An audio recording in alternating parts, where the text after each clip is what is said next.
Good morning, everybody. Got a bit of a wild hair going on here. um, we have some breaking news. As I hinted at in videos earlier this week, I think, Francis was due to issue a new document, his sequel to Laudato Si, which I have jokingly called Laudato Si 2. It's actually called Laudato Deum, and it has been released as of about 20 minutes ago. And the document is a bunch of nonsense. It's long. I can read to myself really quickly. It's a trick you pick up in grad school. And I'm not going to bore you with reading this whole thing here. And besides, if I did that, it would threaten my channel, honestly, the existence of it, simply because of how they classify us. So we're going to talk about this a little bit carefully here. But the document is called Laudato Deum, which I believe translates to praise God. And what we see with this document is Francis explicitly coming out and saying that he was disappointed with the reaction to Laudato Si, that it didn't spur enough action to, push for care for our common home. And in the United States, or in the document, he actually essentially blames America for the thermometer problem, as we'll just kind of colloquially call it here. He claims that Americans are responsible for individually 2 times as high of gassiness, we'll say, as the typical person in Cardinal Zen's homeland. Disregard that there are like 4 times as many people there than there are in the United States. He calls out America explicitly in the document. And he says that we need to have greater international responses to the problem, to take care of the problem. And he dresses it all up in biblical language. There is, some good statements in this. There is at least one part that I actually kind of nodded at because he wasn't wrong. It was that we have become too focused materially on technology, and that we believe that technology will become a status thing, and that technology has replaced a lot of like basic human values. And that's absolutely objectively true. But he calls for greater international power, essentially, to take care of this problem. It's a, this document is written with 2 things in mind. There's 2 big international conferences coming up to deal with the green topic, and one of them will be in Dubai at the end of the year, and there's another one here shortly that this is aimed at. This is his love letter to the secular authorities. That is what this document is. He is reiterating and signaling his full unequivocal support for their program. And you have from the National Catholic Reporter actually already had this access to the document, because of course they did, and they had an article before the document was even released. And yes, I did quickly go through the document. No, I won't be reading it on YouTube here, but their headline is Pope Francis takes on people who don't believe their thermometer claims, irresponsible Americans in new thermometer letter. Yeah, Americans are the target of his ire in this. It is absolutely ridiculous. Somebody says they watched Vigano today, who asked many questions, for many facts. Yeah, I've got a letter from Vigano for Sunday. Patrons have it already. It's weirdly good timing and appropriate for Sunday. But we're going to go over this National Catholic Reporter article here, and I will do a post on my sources blog with a link to this live stream after we're done, and it'll have a link to the document, the Apostolic Exhortation, so you can read it for yourself if you really, really want to. But it's essentially, he is selling the church out to the secular authorities. Again, he's done that before, though. So from the article begins by talking about how the thermometer has never seen such records as it has this year, which is not true. It also begins by talking about disasters and things that have happened. They always do this. They always frame these things this way. And talks about how Francis actually says in the document, everything is collapsing, which is also not true. He says in the new text he's writing, quote, because our responses have not been adequate. And then he's looking towards the various conferences happening this year. And he's addressing the letter to all people of goodwill, like he did with Laudato Si. And he calls for concrete individual actions in the ongoing mess, as he thinks of it. Says that above all, urgent political decisions must be made at both the national and international levels to stave off bad things that are allegedly coming. And then he calls out America explicitly. This is a relatively short document compared to Laudato Si. Laudato Si is over 180 pages long, and this is just 71 paragraphs, which makes it about as long as a long preconciliar encyclical, which means for Francis, this is really short. He also praises all the international efforts that increase international power at the expense of normal people, basically to curb a problem, this phantom idea. And he's clearly addressing the coming Dubai summit at the end of the year. He will probably go to that and speak at that. I would bet money on that. He will be there, assuming he's able to go. The document, he says, he actually calls out people who don't believe the big thermometer problem is even real.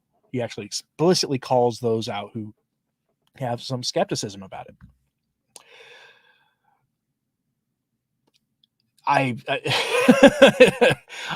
You got to be careful how you talk about this, but this is a blindingly ideological document. This is, he calls it, the letter he writes says, is to express bluntly that this is no longer a secondary or ideological question, but a drama that harms us all. He positively mentions in the fourth paragraph the efforts of the USCCB to promote this issue, by the way, before calling out Americans. So it's like, here's your compliment, and then here's your backhand. The document, by the way, is a happy feast day of St. Francis of Assisi, as I've spoken about in previous times on this channel. St. Francis of Assisi is the most misappropriated saint in the church today, bar none. He is not someone we should associate with care for our common home, nor did he ever actually say, preach the gospel at all times, use words if necessary, because he was a preacher. That's what he did. His infamous preaching to the trees and animals thing was because people weren't listening to him. And because of that, they have twisted him into a care for our common home saint. It's really mind-numbing to think about. And he is my confirmation saint, which is why I will never get over them using him for this purpose. And so they issued this document on his feast day because of course they did. And if you look at the people who are responsible in the secular world for rebranding St. Francis of Assisi this way, it actually makes sense. But the title of the letter is Praise God, which we translate it to, Laudato Deum.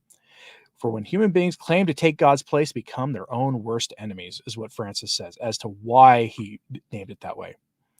It's also, today is the end of what the season of creation, which had been a month-long initiative to try to get Catholics to really jump on board the secular program on care for our common home, as he calls it. I love that he came up with a phrase that I could use to talk about this issue mostly safely on this platform, instead of saying the actual words about changing things and such.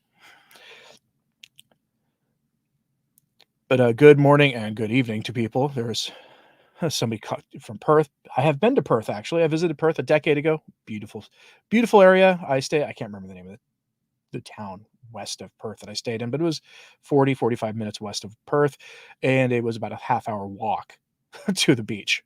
Beautiful place. Starts with a J. Can't remember the name of it. If you haven't seen the video for this morning that I put on the main video, please check it out. Did people get notifications? It seems the analytics are a little weird. Like, I'm seeing activity on the video, but my main way of looking at it quickly isn't working this morning. Joel Wren says that Francis was assertive when addressing a former president's initiative group that concrete action must be taken to combat the thermometer topic now. So you could see this coming. Absolutely, you could. He has never given up on this. Laudato Si was followed by Fratelli Tutti, which was a really big on talking about the governance side of things. There have been numerous conferences at the Vatican, secular conferences with some very shady people, hosted by the Vatican on this very topic. So this didn't surprise me when it hit the news that this was coming out a few weeks ago. I'll be writing an article for next month's issue of Catholic Family News on this, on Laudato Deum. I wrote my doctoral dissertation in public policy on sustainable development. That was what I did it on. And I did Laudato Si. It was like core to it. And so I know the document really well. I've read it several times, and I've read Catholic social teaching a lot. And this is right in my wheelhouse. And it's actually why I became a traditionalist, because I could see that there had been a problem in the 1960s with Catholic social teaching, and that it developed completely differently than it did beforehand in a way that is now contributed to most problems. Good morning to people as you are checking in. Is it possible, friends, that there is I can't say that word there inside? Well, I think you're hinting at, Paul, that some have said that there are essentially two faiths occupying the same territory now. That's what a lot of people have noticed. I usually refer to it as the ape of the church, because Blessed Anne Catherine Emmerich referred to it that way. So did Fulton Sheen referred to it that way, that you would see this dual occupancy. So good morning to everybody. This is this document is getting, of course, all the people you would expect to be happy about it. Vatican News has a more measured version, but that's because they try to act like they're not state media when they are. They're just state media for the Vatican. The text is a continuity with Laudato Si, but broader. But it's 6 chapters and 73 paragraphs.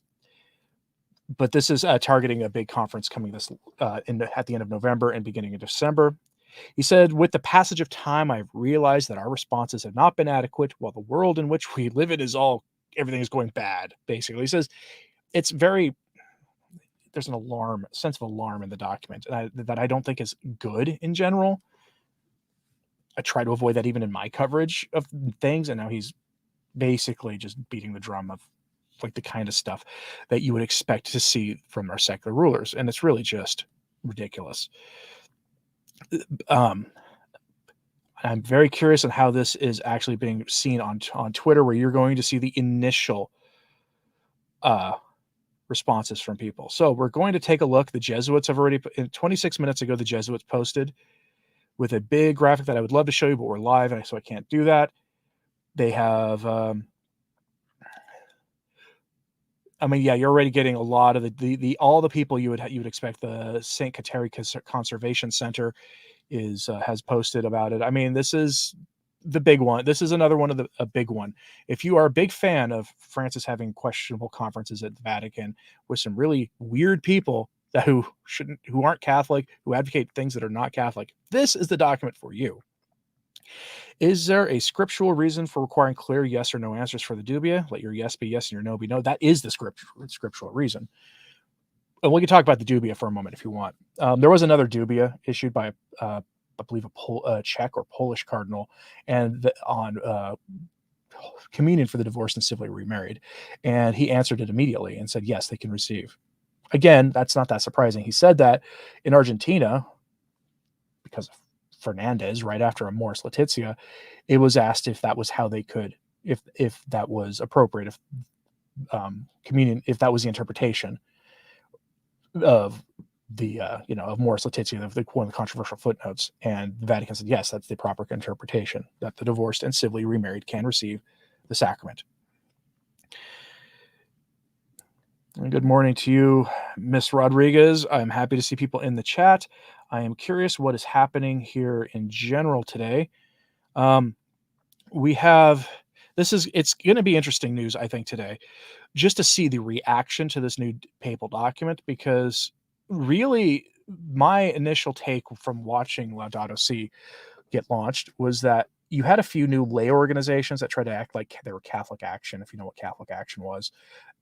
And they were, trying to push for, being better stewards and that kind of stuff. And that's all fine. Some of them went beyond that, though.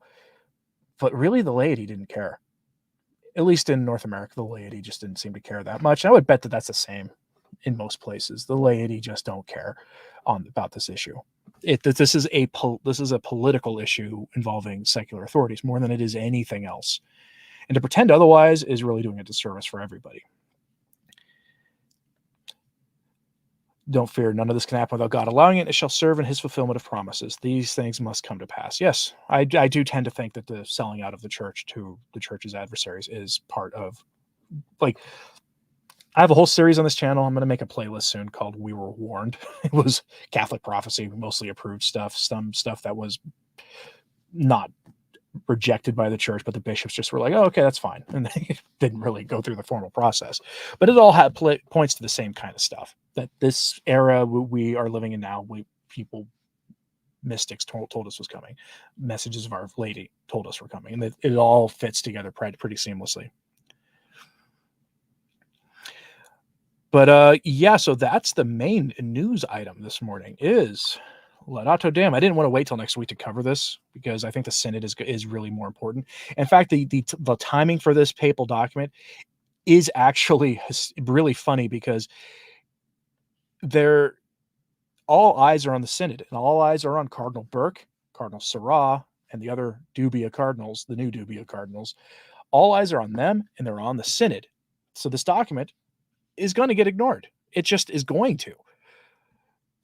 But it's a signal to people who don't care about the Synod at all, and that signal is towards his secular allies, his secular friends.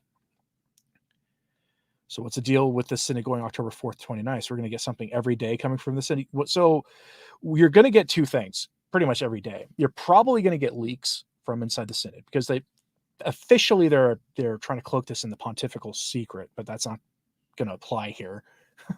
But they're going to try to keep things under there, and because anybody with sense knows that it's not going to apply there. Anybody with common sense, is also going to tell you can't keep 450 people, some of them laity, who are participating. They're not going to be able to keep a tight lid on this. So they're going to get leaks about what happens every day.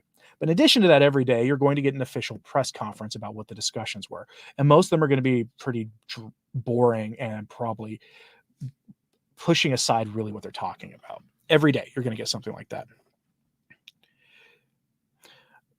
Will there be changes? I don't know.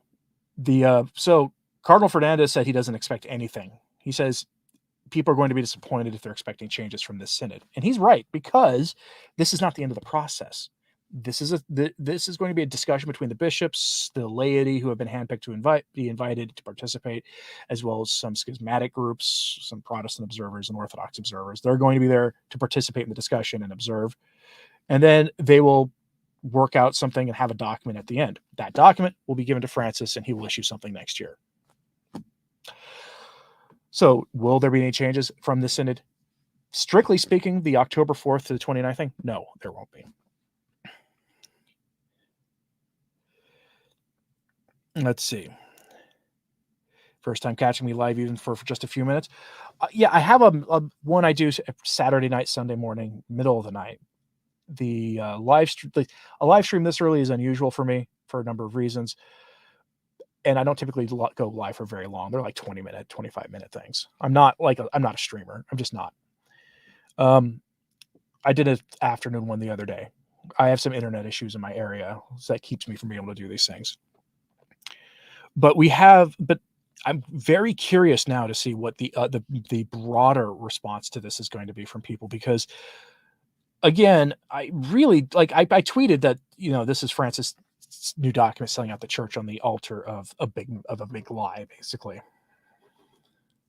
Somebody says it's very generous to acknowledge a few good points. Right. Well, again, technological materialism is true. We have all fallen sway to that to some degree. We built our whole society on this, and then we measure our worth as a society on how much new fancy schmancy technology we can push out. So he's right about that much. I mean, on the questions of materialism, really the chastising people for being materialistic, he's never really been bad about that. He sometimes drifts too much into the ideological hammer and sickle stuff with that. If it goes against God, he's not following it. You have a very holy fear of God. Well, you should have a holy fear of God. This whole document is dressed up in biblical language, and that's actually one of the things that always concerns me about it. But you've got, he calls out people who are resisting the sort of what our experts tell us about things. He said he reiterates the big lie that humans are behind everything, and then he calls out the failed international efforts and said that we should really beef up the international efforts. We're using languages like squandered opportunities and things like that. And then he goes into endorsing the big conferences that are coming up where he probably will be speaking. There's the big one in Dubai at the end of the year. And then he goes back to dressing up in spiritual language. He says he cannot fail in this regard to remind the Catholic faithful of the motivations born of their faith.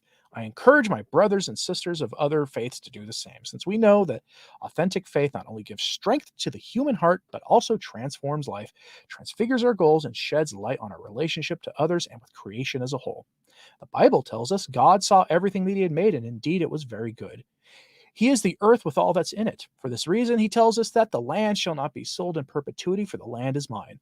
With me, but you are but outsiders and tenants. Hence, responsibility for God's earth means that human beings endowed with intelligence must respect the laws of nature and delicate equilibria existing between the creatures of this world. That's a citation to Laudato Si. I mean, and he goes on and on like that. Section 35, did he mention? Let's take a look at line 35, since you were calling it there. It is not helpful to confuse international cooperation with a new all-encompassing authority concentrated in one person or in an elite with excess power. When we talk about the possibility of some form of all-encompassing authority regulated by law, we need not necessarily think of personal authority. 26 is to Fratelli Tutti, of course. So back to 35 here. We're speaking of all more effective organizations equipped with power to provide for everybody's common good, and eliminating hunger and poverty. By making funny faces, I'm trying not to sneeze right now. The sure defense of fundamental human rights.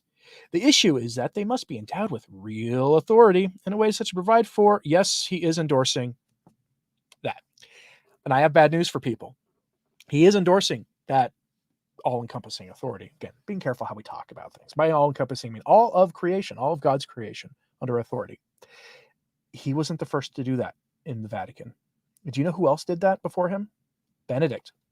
I have a book of his where he calls for the same thing. It's an open secret. He did it too.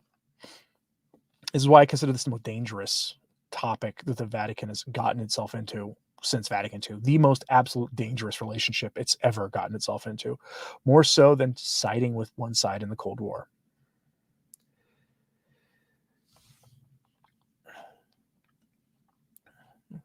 Clause 351 in Amoris Laetitia is in a sneaky way to invalidate the Eucharist by intentionally changing from the top. So the way he works is by deception.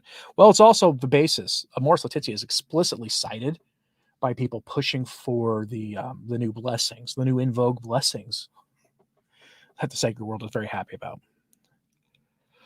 I don't believe the St. Malachi prophecy, Pieta. I don't. It's simply because, one, he doesn't fit Peter the Roman. Two, the St. Malachi prophecy didn't appear for 200 years until after the prophet, or after St. Malachi's passing, and was thought to be written by somebody else. And the rest of it is so vaguely written that it looks like it could have come out of a exhortation by Francis on a topic that he could get accused of heresy of. And also, there's been enough examination of the Malachi prophecy to see that it's probably not real. I would direct you towards Jimmy Akin's work on that. He's done very good work showing that that is probably not real. You're going to be disappointed if Francis goes to his judgment and then a new man and bishop in white steps out on the loggia, okay, in the next few years. It also doesn't fit with the rest of Catholic prophecy. It just doesn't fit with the rest of Catholic prophecy. The rest of Catholic prophecy points to a chastisement, a period where there is no pope, and then a reemergence of the church with a holy pope and some sort of unifying leader. Mostly in Europe is where this stuff focuses on, as a period of, as the sort of the period of the triumph of the Immaculate Heart gives a couple decades of like a breather before anything else happens. Anyway, I am going to call it here. So why don't check out today's video, and I may do a fuller video on this topic here in the coming days. Anyway, let me know what you think of this in the comments. Share this out on social media. And in about 5 minutes, I'll have something about returntotradition.org so you can read the document. Thanks for tuning in today, folks. God bless.